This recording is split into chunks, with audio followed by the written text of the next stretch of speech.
A partir de agora, a Timbira apresenta Direito no Ar. Direito no Ar. Fique por dentro dos direitos e deveres do cidadão. Direito no Ar.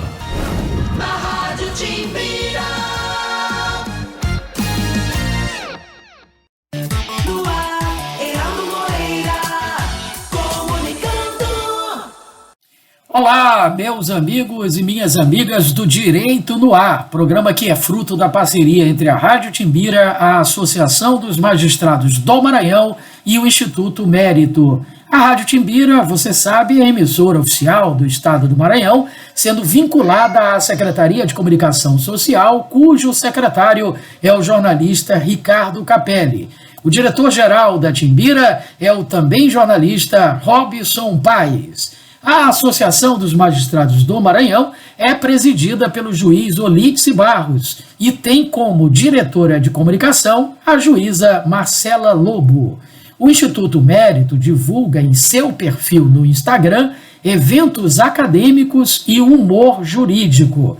Os eventos servem para aqueles que precisam de certificados de atividades complementares para fins de graduação. Lembramos que o Direito no Ar é gravado e sempre tem, em seu primeiro bloco, entrevistados falando sobre um determinado tema de interesse dos nossos teleouvintes. Hoje iremos tratar aqui no programa Direito no Ar do tema judicialização da saúde.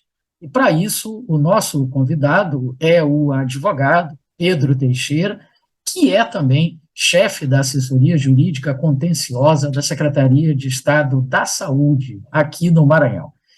Doutor Pedro Teixeira, é um privilégio tê-lo conosco aqui hoje no programa Direito no Ar, falando sobre esse tema que faz parte do seu dia a dia, com certeza, já que chefia a assessoria jurídica contenciosa da Saúde do Maranhão, mas como é a sua primeira entrevista aqui conosco, é tradicional nesse programa, quando da primeira participação do entrevistado, a gente perguntar alguma coisa de cunho pessoal, até porque certamente a sua história de vida vai ser inspiradora para as pessoas que estão acompanhando o nosso programa.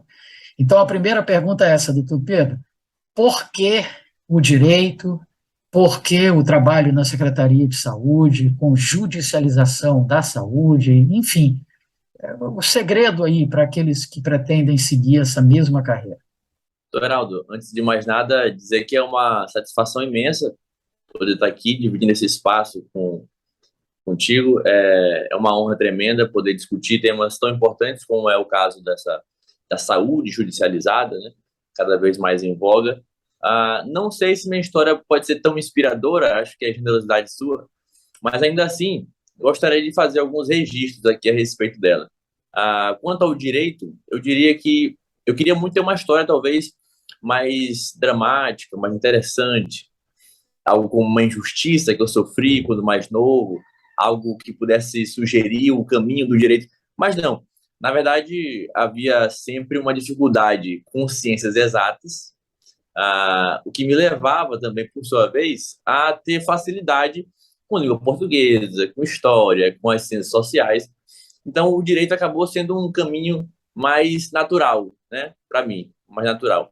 E, a partir disso, ao entrar no curso, de fato, ter contato com a ciência do direito, me apaixonei e não tive dúvida de que esse era o caminho que eu queria seguir, e estou muito feliz com ele, e continuo nele, né, todos os dias, aprendendo. Que a nossa tarefa, embora a gente consiga exercer nosso trabalho com muita dedicação todos os dias, mas, sem dúvida nenhuma, a aprendizagem continua todos os dias. Maravilha.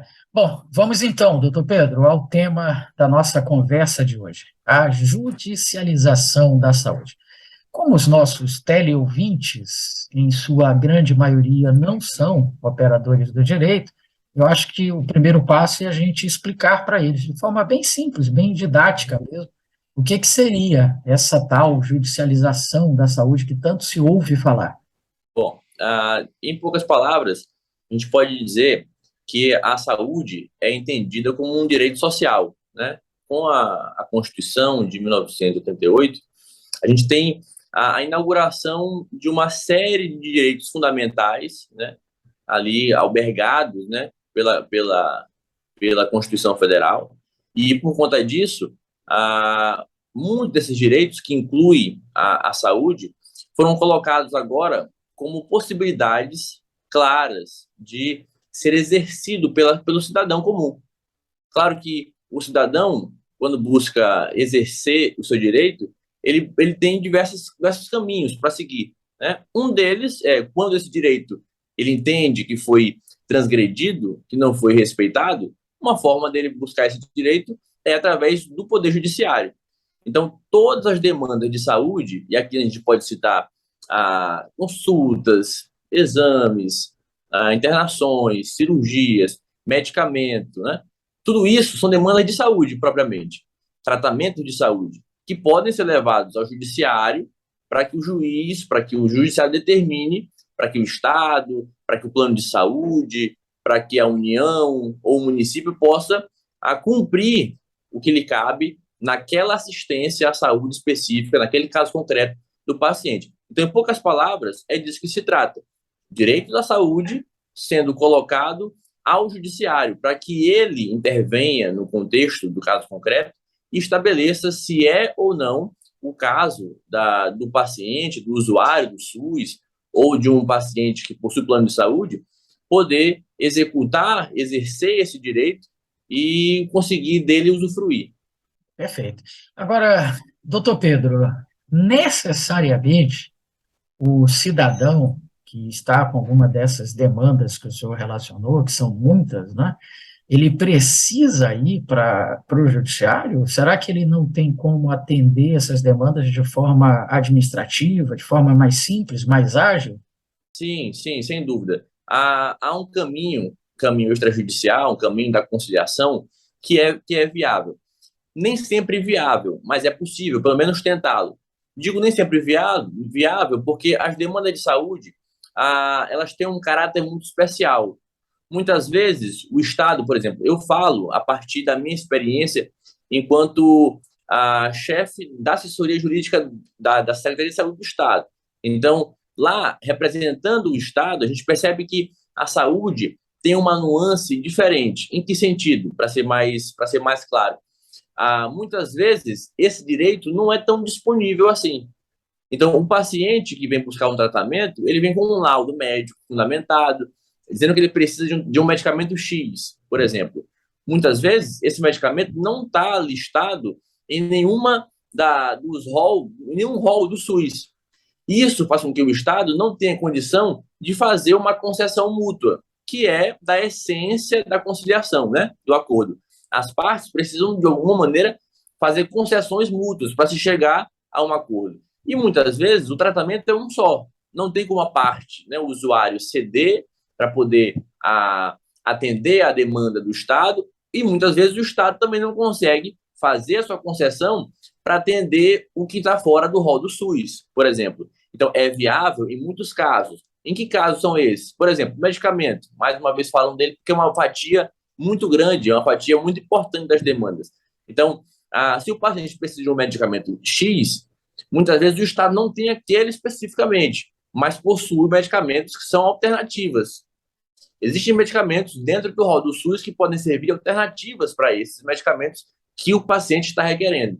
Nesse momento, o médico prescritor do medicamento precisa ser notificado para que ele verifique se há viabilidade de troca dos medicamentos. Uma vez havendo essa possibilidade, a conciliação ela é um caminho natural. Então, percebe que esse é um caminho, e eu posso falar com certa propriedade, porque sou conciliador também e atuo nessa área, tenho formação em conciliação, então acabo sendo um entusiasta nesse sentido. A gente tem no estado do Maranhão um centro de conciliação só da saúde, que é bom fazer esse registro, porque esse centro é totalmente habilitado para avaliar essas demandas, para acompanhar essas demandas, para orientar os pacientes, tem contato direto com a Secretaria de Saúde do Estado, com a Secretaria de Saúde do município, e isso facilita, né, esse contato, isso facilita esse diálogo, e muitas vezes se constrói se costura acordos, evitando, assim, processos mais longos, judiciais, que muitas vezes acabam não fazendo com que o paciente exerça o seu direito na velocidade que ele gostaria. Perfeito. Bom, doutor Pedro, de 2015 a 2018, eu tive o privilégio de passar lá pela Secretaria de Estado da Saúde, ocupar a função, inclusive, de secretário adjunto para assuntos jurídicos. E naquela oportunidade, por inspiração e determinação do secretário de Saúde à época, que era o doutor Marcos Pacheco, a gente criou um mecanismo chamado PAS, que servia exatamente para resolver mesmo aqueles problemas que tinham que ser judicializados de forma mais ágil, mais tranquila e menos onerosa para as partes e para o próprio Estado. Esse tipo de programa, de ferramenta, ainda existe hoje? O PAS, ele existe. Naquela época, o PAS foi costurado mediante um acordo de cooperação, né? E esse acordo de cooperação, ele tinha como membros não só o Estado do Maranhão, como o município de São Luís, como a Defensoria Pública do Estado, né, e seus membros, o que facilitava muito, né, as tratativas e muitas vezes a possibilidade de se evitar essa saúde judicializada, né, por assim dizer. Então, o PAS hoje ele ainda funciona de uma maneira informal, diria. A gente está avaliando com a Defensoria Pública nesse momento se o ambiente ainda é adequado e de que maneira ele vai poder ser agora, né, desenhado novamente. Porque há ainda a intenção tanto das instituições que participam do PAS quanto aqui do Estado do Maranhão, do município, que a gente consiga, sempre que possível, a conciliação. Sempre que possível, evitar que o aparato do judiciário tenha que ser movimentado, porque tudo isso é muito custoso, não só para os usuários, né, que precisam daquele atendimento mais rápido, como também para a engrenagem do Estado em relação aos recursos públicos que são gastos nesses processos, né? Então, o PAS, respondendo a tua pergunta de maneira mais direta, ele ainda existe, no sentido de que a Defensoria Pública tem um contato direto com as secretarias de saúde do Estado e do município, contato esse que é feito desde o começo por meio de grupos de WhatsApp, por meio de e-mails. Então, eu participo de um grupo de WhatsApp que possui mais de 90 defensores públicos. E nesse grupo de WhatsApp, a gente consegue, com muito mais agilidade, atender as demandas, dar agilidade para esses processos e evitar muitos outros, prestando informações num tempo mais ágil. Então, o PAS é um mecanismo importante, sem dúvida nenhuma. E, como eu te falei, está sendo redesenhado, otimizado, né, porque ele precisa ser revisto em alguns pontos para poder a gente dar seguimento. No Estado do Maranhão, a gente percebe que há uma movimentação de melhora ao redor desse tema, porque é um tema que o judiciário nem sempre está preparado para recebê-lo, porque nenhum juiz, nenhum magistrado teve uma cadeira para trabalhar o SUS, para trabalhar a saúde pública, a gestão da saúde pública. Então, não é de se estranhar que o magistrado, ao receber uma demanda de saúde, não tenha ali, né, todas as ferramentas técnicas para lidar com a demanda de maneira qualificada, de maneira ideal. Então, nesse sentido, já tivemos alguns avanços. Quais deles? Hoje nós temos uma vara da saúde no Estado do Maranhão. Essa vara da saúde, ela funciona para atender todas as demandas de saúde, por enquanto, da região metropolitana. Então, a gente fala de São Luís, Ribamar, Paços do Lumiar, Raposa, né? Aqui, pelo menos. Então, essa vara da saúde concentra as demandas de saúde. E isso já facilita, porque uniformiza as decisões, porque acaba tendo uma linha de raciocínio mais equilibrada sobre a matéria. Além disso, a gente tem o NatJuiz, que é um núcleo técnico que é formado por profissionais, por multiprofissionais, farmacêuticos, enfermeiros, médicos, para auxiliarem o judiciário na tomada de decisão. Porque, como eu falei, o judiciário nem sempre possui condições, ferramentas, instrumentos para avaliar com a clareza necessária, né, com a razoabilidade necessária, as demandas de saúde. Então, esses instrumentos, como Centro de Conciliação, como o PAS, como Vara da Saúde, como NatJuiz, são todas ferramentas que estão indo no caminho, né, convergindo para que a gente tenha uma cautela maior e agilidade também na prestação do serviço, né? Que é aqui não só a tutela jurisdicional, que é uma parte, mas também a evitar que essa demanda chegue até o judiciário. Estamos conversando com o doutor Pedro Teixeira, chefe da Assessoria Jurídica Contenciosa da Secretaria de Estado da Saúde do Maranhão, sobre o tema judicialização da saúde. Agora, doutor Pedro, a saúde pública, o SUS, né, o Sistema Único de Saúde, ele precisa ser atendido por todas as esferas, né? Federal, estadual, municipal, distrital. Isso, às vezes, não gera uma certa bola dividida, porque o próprio cidadão não sabe a quem pedir, não é? Se ao Estado, se ao município, se à União, e no caso de quem mora lá no Centro-Oeste, ao Distrito Federal.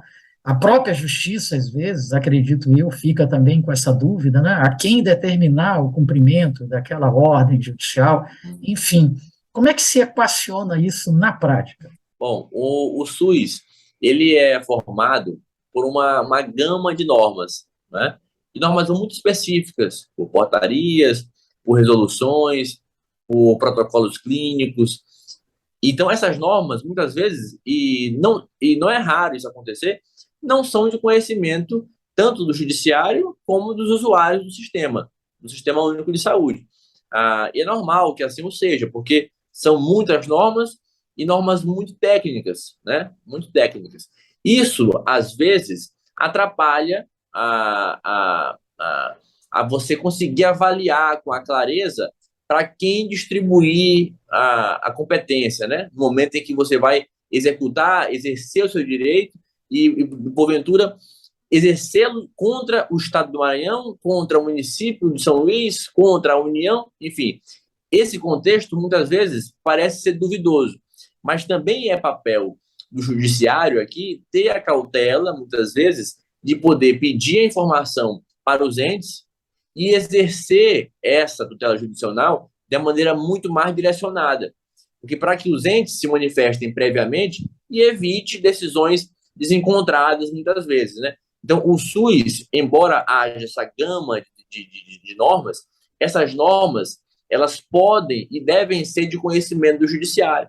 A vara da saúde, por exemplo, já demonstra um avanço, porque agora um juiz que tem a possibilidade de atuar só com as demandas de saúde, ele tem uma condição, ele tem um ambiente mais favorável para conhecer, para se debruçar sobre as matérias, por exemplo, e entender de que maneira o SUS funciona e de que maneira também o usuário vai poder usufruir do seu direito de uma maneira mais tranquila. Sem dúvida nenhuma, não é um caminho fácil, né? Não estou aqui para dizer que há uma saída fácil, mas tudo isso tem que ser visto como avanços. A gente tem que buscar chegar mais próximo do ideal, que é de conhecer o Sistema Único de Saúde, que, sem dúvida nenhuma, é um instrumento belíssimo, que em poucos lugares do mundo você tem algo parecido como um SUS, para atender a população de uma maneira universal, igualitária. Isso é certamente uma utopia,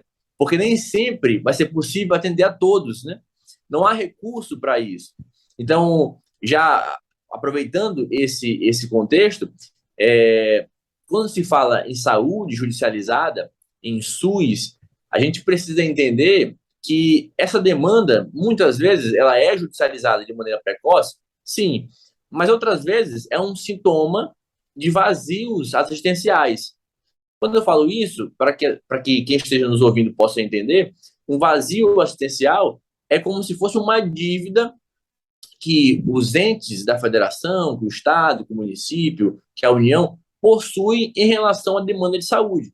Então, quando os usuários do SUS precisam de um tipo de cirurgia que o Estado, que o município ou que a União não fornece, aqui a gente está diante de um vazio assistencial. Então, muitas vezes, essa demanda ela é judicializada por conta da existência de vazios assistenciais. E no estado do Maranhão, podemos falar que a gente sempre teve uma dívida histórica, né? De décadas e décadas de atraso nesse sentido. E nos últimos anos, a gente vem correndo atrás, né? houve diversos avanços em relação a essa assistência, e assistência, me refiro à quantidade de serviços oferecidos, né? A quantidade de leitos disponíveis, a quantidade de profissionais aqui atendendo os pacientes. Tudo isso são avanços, mas como a dívida era muito grande, era muito gritante, a gente continua tendo alguns vazios, que por vezes chegam até o judiciário. Então, é preciso entender esse contexto de que o SUS ele é formado por todos os entes, mas esses entes precisam também atuar de maneira harmônica. É preciso que haja esse diálogo entre as instituições, entre os entes, porque tudo isso tem que funcionar a favor dos usuários, a favor do cidadão. Então, esse é o contexto que a gente se encontra. Muito bem. Bom, doutor Pedro, o SUS, e o senhor disse isso agora há pouco na sua fala, é um sistema fantástico, né? Talvez sem comparação no mundo. E se a gente olha, por exemplo, para o país que é uma referência para grande parte das pessoas, né, que é os Estados Unidos da América, a gente tem lá documentários, a gente tem lá séries, a gente tem lá filmes, onde fica muito evidente que o cidadão norte-americano, que tem, certamente, uma qualidade de vida econômica muito melhor do que o cidadão brasileiro, mas ele não tem um sistema como o SUS, né? Por coincidência, a gente está conversando hoje, e ontem à noite eu estava assistindo uma série onde a pessoa chega a um hospital e ela está muito mais preocupada com a conta que ela vai ter que pagar por aquele atendimento do que com a saúde dela mesma. Ela até, em alguns momentos, abre mão de certos exames, medicamentos, tratamentos, que vão pôr em risco a saúde dela, mas porque ela não vai ter condições de pagar aquilo, né? Então, às vezes o brasileiro, o cidadão brasileiro não valoriza isso, né? O que representa o SUS, o que significa o SUS em termos mundiais. Apesar de todos os problemas, de má gestão, de desvio de recursos, né? Mas o senhor faz essa leitura também, que o SUS, em termos mundiais, seria algo fenomenal? Heraldo, veja só. Talvez o que eu vou falar agora possa parecer muito estranho para boa parte das pessoas, mas essa frase, para mim, cada dia faz mais sentido. O SUS já deu certo. O SUS já deu certo, porque ele foi pensado de uma maneira extremamente desafiadora, quase utópica, como eu havia mencionado.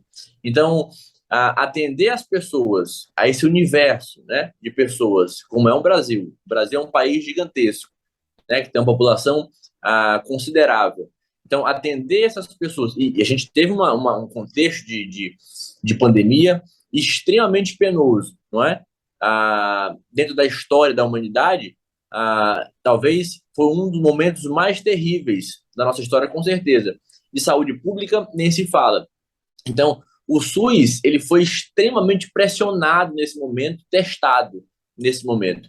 E posso dizer, com tranquilidade, que não fosse o SUS, a gente teria um cenário terrível no país, né? Foi o SUS que conseguiu atender a população da maneira adequada. Foi esse SUS que muitas vezes é criticado de forma adequada, mas foi esse SUS que conseguiu atender a população brasileira da maneira melhor possível. E veja só, é interessante como isso a neurociência explica, que as informações negativas, elas costumam ter o peso, chamar a nossa atenção, muito mais do que as informações positivas. Não à toa, a imprensa sabe disso e usa isso a seu favor, no sentido de que é muito melhor você dar notícias que vão impactar, que vão trazer esse sentimento de reação das pessoas, do que uma notícia que seja boa, tranquila, que é de que o SUS acabou de zerar a fila de radioterapia no Maranhão, por exemplo.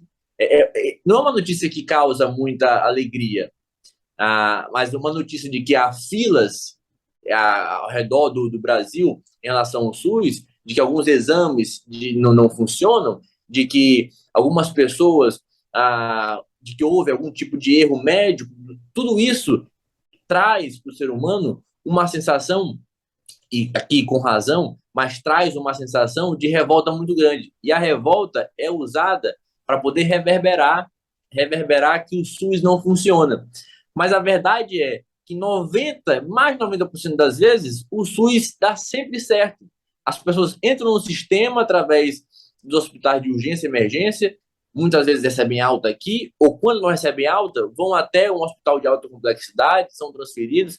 Mas os pacientes que recebem a cirurgia, que são bem atendidos, e são a maioria com certeza, e recebem e vão fazer uma cirurgia mais delicada e passam por um tratamento mais contínuo, mais demorado, e ainda assim são atendidos da melhor maneira possível, esses pacientes acabam não tendo nenhum tipo de espaço. Não há aplausos para o SUS na 90% das vezes em que ele dá certo. O que a gente tem, muitas vezes, se insufla, né, as derrotas, as falhas, e muitas vezes aquilo que funciona a gente não consegue dar a notoriedade devida. Então, sem dúvida nenhuma, o SUS já deu certo, porque pelo desafio que é diariamente mantê-lo funcionando, atendendo essa população tão gigantesca, ele faz de uma maneira muito, mas muito satisfatória. É claro que tem muita coisa para avançar. É claro que o SUS precisa avançar muito no atendimento a todos os pacientes. Isso não se discute. Agora, é preciso ter em mente também que ele vem abrangendo e vem abarcando essa população de uma maneira muito qualificada. A pandemia foi a prova disso. Não havia mais vagas na rede privada. Muitas vezes, quem tinha plano de saúde e precisava ir para a sua rede privada, não tinha como, porque não havia leitos. Simplesmente não havia leitos. Quem podia expandir e expandiu o número de leitos foi o SUS. Se não há o SUS nesse momento, não há vacinação, entende? Se não tem como você pensar hoje a política de saúde pública do país sem imaginar que o SUS é a sua ferramenta principal e é seu alicerce.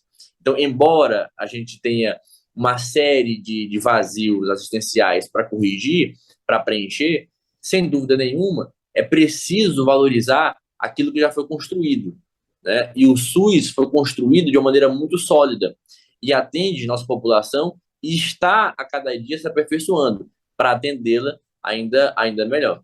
Beleza. Doutor Pedro Teixeira, papo muito interessante, muito agradável, muito instrutivo, mas infelizmente a gente tem a limitação do tempo e chegamos ao final da nossa conversa. Então, só queria lhe agradecer mais uma vez pela disponibilidade em conversar conosco e agora fica o espaço para suas considerações finais. Bom, como eu disse, é sempre uma honra poder desfrutar da sua companhia, mesmo que aqui à distância. A gente sempre aprende muito com debates qualificados. Dizer que também é um tipo de satisfação poder tratar desse assunto, poder dizer que o SUS é a nossa ferramenta principal e de que dá certo, de que deu certo, de que as pessoas precisam conhecê-lo ainda mais, precisam valorizá-lo ainda mais e, sem dúvida nenhuma, sempre que preciso, exercer o seu direito, mas sem ao menos tentar buscar exercê-lo de uma maneira consensual, amigável, que é a conciliação, por exemplo. Sempre que for possível, eu convido, né? Eu faço essa convocação. Sempre que for possível, tente resolver da maneira mais ágil, que é buscando os entes, no caso, o Estado do Maranhão, os municípios, né? Porque todos estão nos ouvindo, a União busque resolver de maneira consensual. Não sendo possível, claro, não há nenhum problema em se buscar o judiciário. A gente não está aqui demonizando essa saúde judicializada. A gente está dizendo que há mecanismos para você buscar o seu direito sem precisar judicializar. Essa é a intenção desse debate e espero ter contribuído, espero ter trazido até provocações, não tem nenhum problema ter trazido mais dúvidas. As dúvidas elas nos levam além e nos provocam esse crescimento. E é sempre importante. Estamos apresentando Direito no ar. Direito no Ar. Fique por dentro dos direitos e deveres do cidadão. Direito no Ar. Na Rádio Timbira.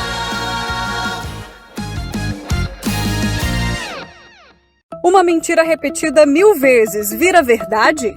Não! É falso que o Supremo tenha tirado poderes do presidente da República de atuar na pandemia.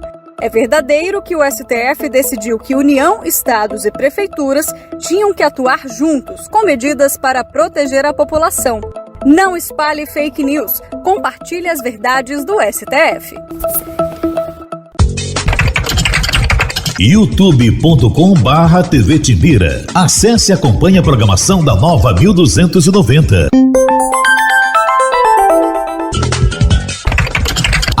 @Rádio Timbira no Facebook, Twitter e Instagram. É a Nova 1290 no seu computador ou smartphone.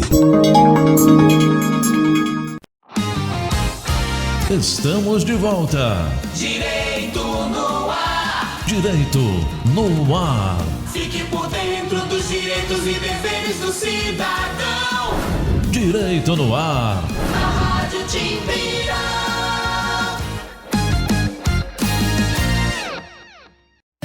No ar, Heraldo Moreira, comunicando. Estamos de volta aqui pela Rádio Timbira com o seu Direito no Ar, em parceria com a Associação dos Magistrados do Maranhão e o Instituto Mérito.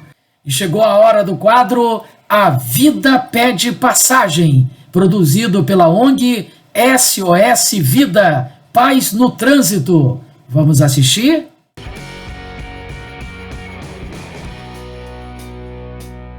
Bom dia, teleouvintes do programa Direito no Ar, do Heraldo Moreira. Eu sou Lorival Cunha, fundador e presidente da SOS Vida pela Paz no Trânsito. No quadro de hoje, do Vida Pede Passagem, falarei para vocês sobre motocicletas e motociclistas. No último dia 27 de julho, foi o dia do motociclista. De fato, o motociclista é uma figura destacada no trânsito dos 5.570 municípios brasileiros. E eu quero apresentar para vocês aqui uma estatística de abril desse ano, de 2022, da Senatran, Secretaria Nacional de Trânsito.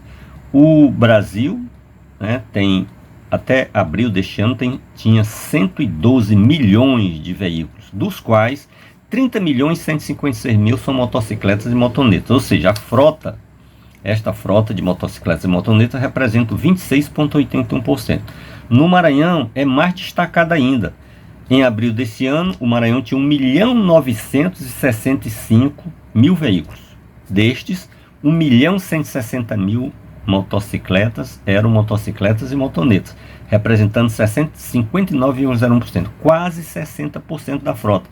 Mas há municípios pequenos no nosso estado que 85% da frota, são motocicletas e motonetas. E isso reflete lá nos mortos e feridos no trânsito. Tá? De acordo com o Ministério da Saúde, 35% das pessoas que morrem no trânsito no Brasil são motociclistas. No Maranhão é pior.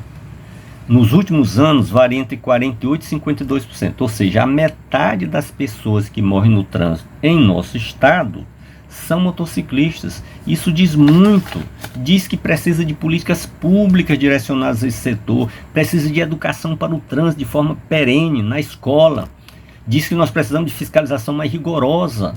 É isso que diz, e a gente pede que as autoridades constituídas implementem essas políticas públicas. E a SOS Vida, o que já fez, o que faz?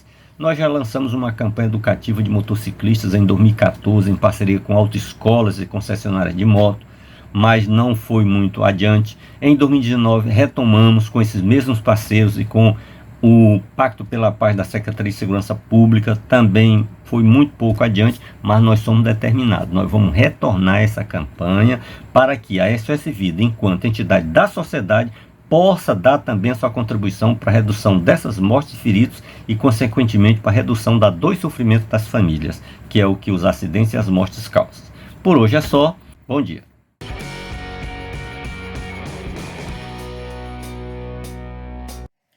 Agora teremos o quadro Conhecendo o Trabalho do Juiz, que é produzido pela Associação dos Magistrados do Maranhão.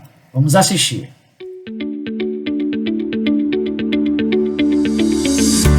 Olá, meu nome é Marcela Lobo, eu sou juíza titular da 3ª Vara Criminal da Comarca de Caxias.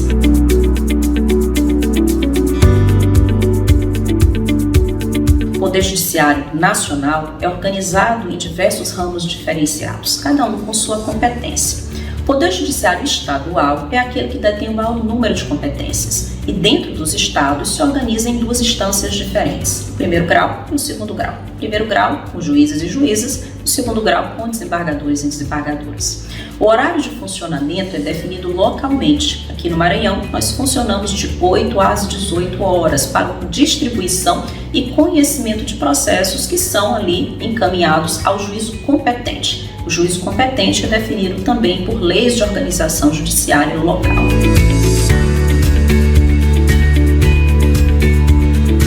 O plantão judicial permite, portanto, que o Poder Judiciário atue em favor da sociedade 24 horas por dia, 7 dias por semana. O atendimento dessas matérias que são submetidas ao plantão, elas devem seguir o regramento que é indicado pelo Conselho Nacional de Justiça e pela Corregedoria Geral da Justiça do Maranhão. O Conselho Nacional tem uma norma específica, a Resolução 71 de 2009. A Corregedoria indica quais são as matérias a serem conhecidas no Código de Normas. Essa indicação de conteúdo a ser submetido ao plantão judicial é uma forma de proteger o cidadão, evitando assim eventuais direcionamentos e que fogem ali, podem inviabilizar o conhecimento da matéria pelo juízo competente.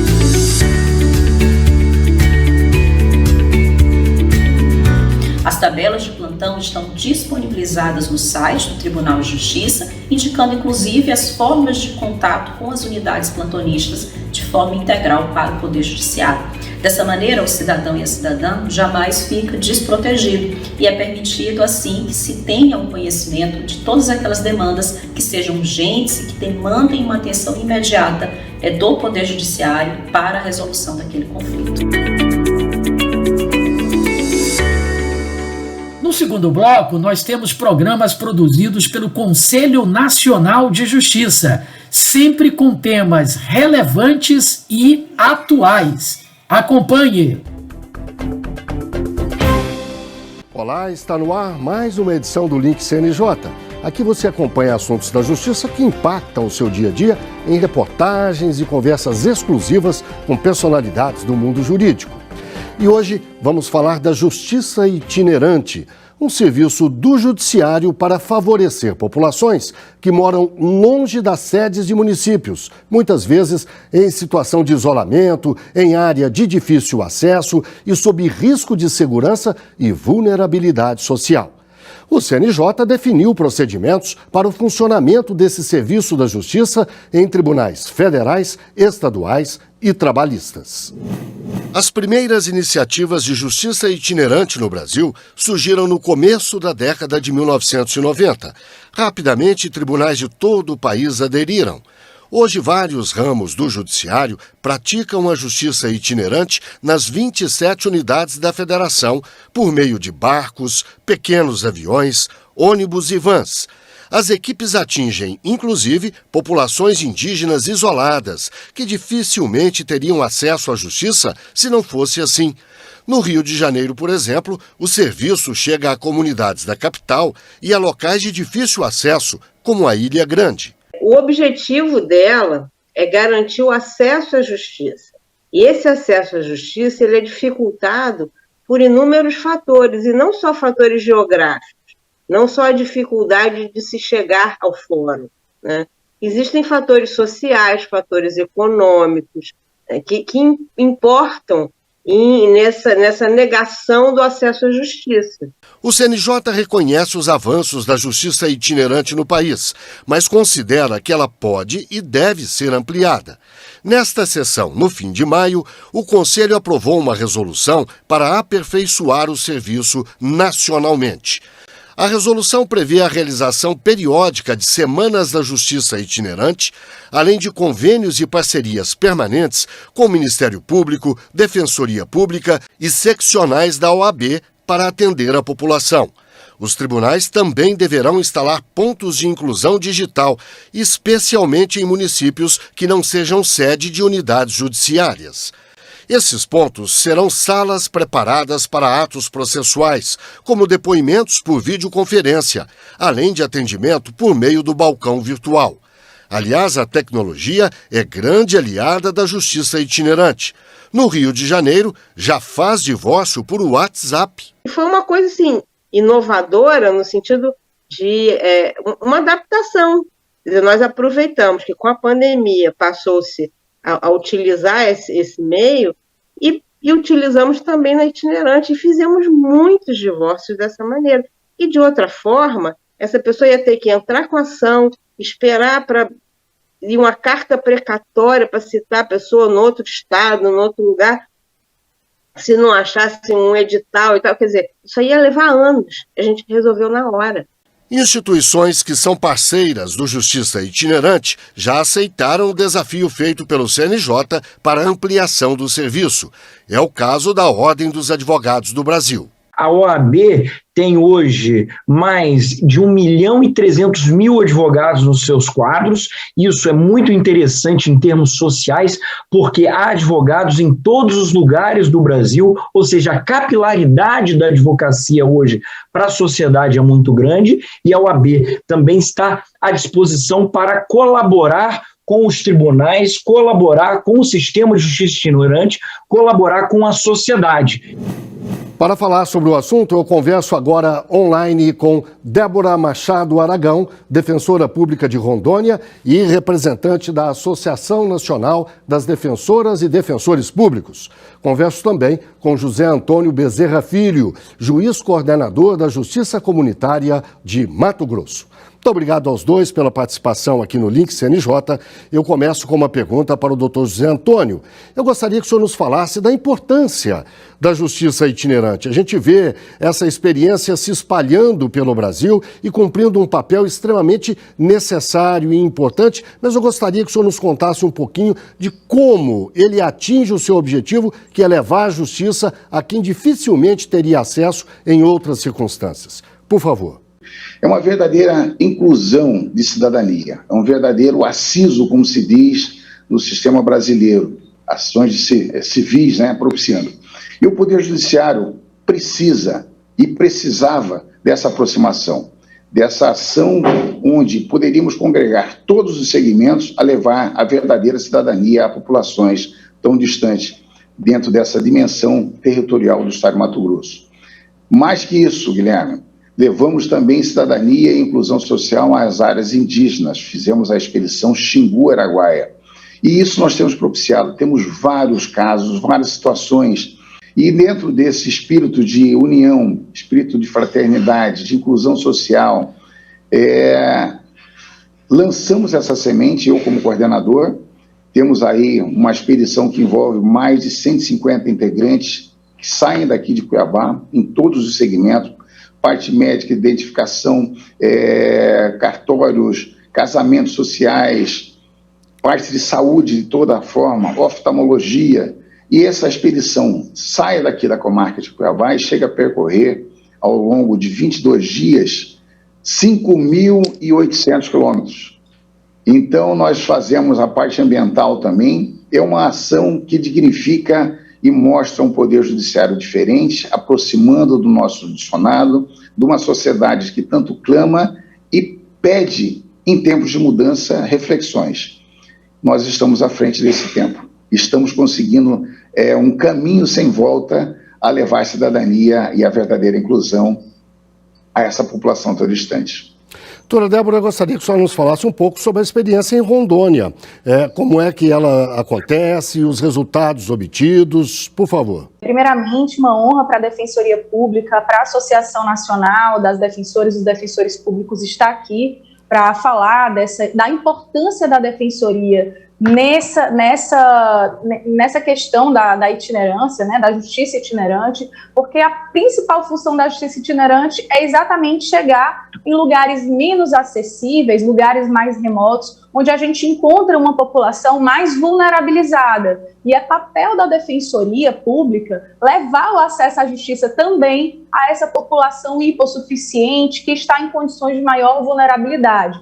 Então, primeiro, antes de falar de Rondônia, eu gostaria de falar que a Defensoria Pública, em parceria com o Ministério de Direitos Humanos, recebeu 17 vans de atendimento, para atendimento, né, da população mais carente, para propiciar esses direitos humanos. E Rondônia foi uma das agraciadas, né, com essa van de atendimento, e nós recebemos uma van, além do caminhão que nós temos. Então, em Rondônia, nós temos como prática essa itinerância, né, que foi implementada constitucionalmente somente para o judiciário, mas isso se aplica a todas as instituições, né, que levam acesso à justiça, até porque a justiça itinerante, ela não existe se não houver essa cooperação entre as instituições. De nada adianta a Defensoria Pública estar se o judiciário não está, se o Ministério Público não está, então é importante que todas as instituições do sistema de justiça estejam presentes, a advocacia também, todas as instituições estejam presentes nesse sentido.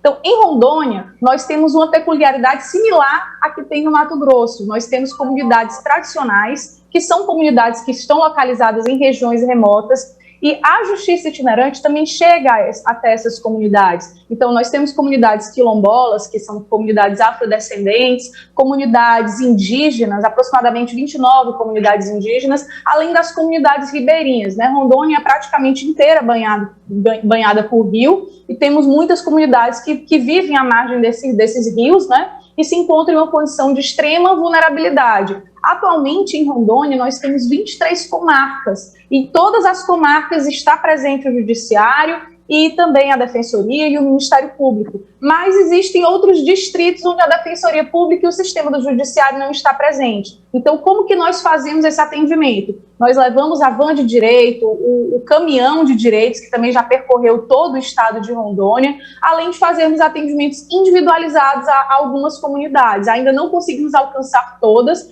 já estão mapeadas e nós muito brevemente iremos alcançar a todas essas comunidades, mas já foram feitos atendimentos de barco a essas comunidades tradicionais. Em Rondônia, antes do período pandêmico, nós também tínhamos uma parceria com o Tribunal de Justiça e Ministério Público, onde iríamos de barco fazer os atendimentos a essas comunidades ribeirinhas, assim como também acontece no Mato Grosso. Então, a experiência de Rondônia com a justiça itinerante é bem exitosa e, de fato, cumpre o seu papel e o seu objetivo de levar esse acesso à justiça, né? Doutor Zé Antônio, o conceito de justiça itinerante é fácil de ser compreendido, mas talvez com números a gente possa explicar melhor.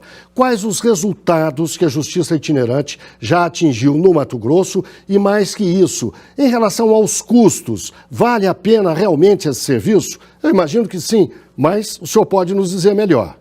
Nesse período pandêmico, eu posso dizer aproximadamente, por um cálculo quase que preciso, nós passamos de 150 mil procedimentos realizados em 3 expedições, 4 expedições, para ser mais preciso. Fizemos a expedição Araguaia, dividida em 2 etapas, e agora nós temos em número aproximadamente 150 mil procedimentos realizados.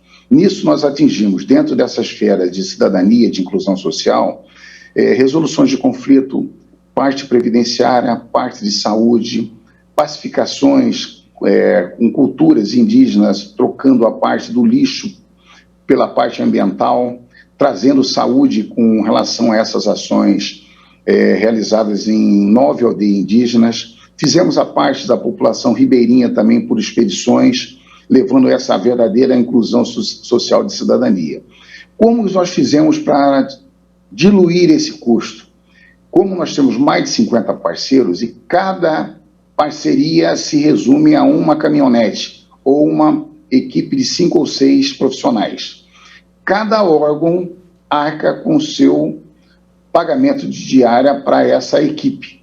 Isso diluiu. Então, para o Poder Judiciário, não tivemos um impacto significativo em termos de custo, assim como para o Governo do Estado, seguindo Secretaria de Segurança Pública, Saúde, Cidadania, Parte Cultural, o FMT com outros ensinamentos lúdicos e culturais, Detran, Exército Brasileiro, Marinha do Brasil, para se ter uma ideia, nós temos o apoio da Marinha do Brasil, que se desloca da comunidade de Ladário, Mato Grosso do Sul, e vem encontrar conosco aqui no estado de Mato Grosso, trazendo um barco-hospital com consultórios odontológicos, médicos, enfermeiros, consultório médico, exames naquela população que dificilmente teria se não fosse através do apoio da Marinha do Brasil.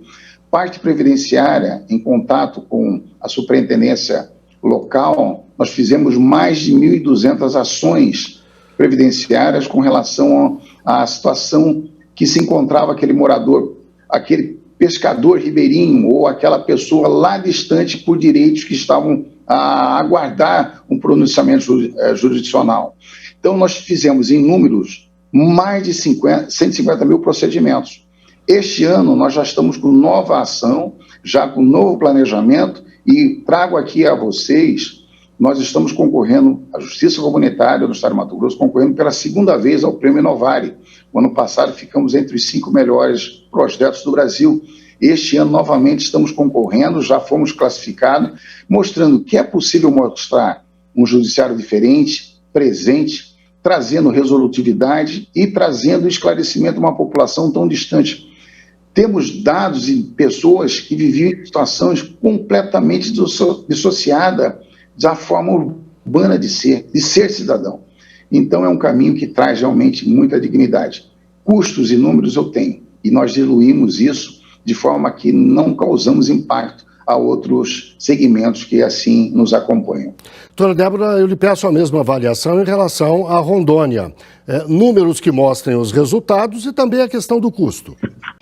Assim como o doutor José Antônio colocou, em Rondônia, os custos também são diluídos, e quando a defensoria quando ela não vai em parceria com o judiciário, nós trazemos essa demanda e acionamos o judiciário com o defensor local da comarca, onde esteja nas imediações do distrito, eventualmente, que nós possamos estar presentes. Então, esses custos são diluídos, os custos de diária, os custos de combustível são marcados pela defensoria, né? Mas como a gente coloca, né? O custo do acesso à justiça, ainda que nós levemos esse acesso à justiça a uma única pessoa em situação de vulnerabilidade, eu acredito que nós já cumprimos o nosso papel.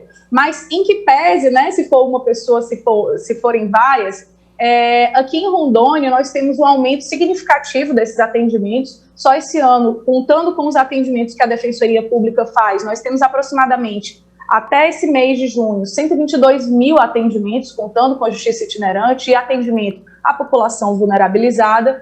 Então, assim, você levar esse acesso à justiça, eu acho que não tem número que quantifique o valor de cada pessoa que consegue, de fato, efetivar o seu direito. E a gente lembra que, caso você queira participar do nosso programa, apesar dele ser gravado, você pode fazê-lo com suas críticas, dúvidas ou sugestões pelo nosso e-mail amaimprensa@gmail.com. AMA, imprensa, tudo junto, @gmail.com. Voltaremos semana que vem com o seu Direito no Ar, um programa da Rádio Timbira, a Associação dos Magistrados do Maranhão e Instituto Mérito. Até lá e muito grato por sua audiência. Você acabou de acompanhar mais uma atração da Timbira AM. Direito no Ar. A primeira do Maranhão. Timbira.